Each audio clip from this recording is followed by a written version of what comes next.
And very slowly and very systematically, but very deliberately, God began to put me together again from the inside out.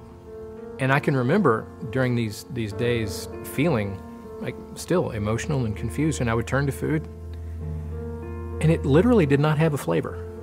It was almost, Scripture talks about, to a full man, even honey tastes bitter. It was kind of like that. It had lost its luster. And I thought, well, great. Now what? It was no longer, it had the power for me. And there were times, and even still today, there are times that I try to turn to it and it's hollow. It's just completely hollow.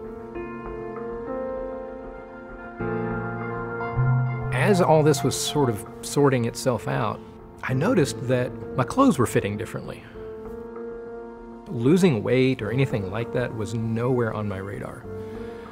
What was on my radar was taking my next breath and figuring out how to live my life now. I had to come to terms with all of that stuff that I had been stuffing and trying to comfort with food. I guess what I've finally learned is that God is not ultimately interested in my comfort. He's interested in my healing. And those things that I was doing, turning to food to feel better in the moment, rather than turning to Him for the ultimate healing of my heart, which is what I needed, it kept me from becoming who it was that God always intended me to be.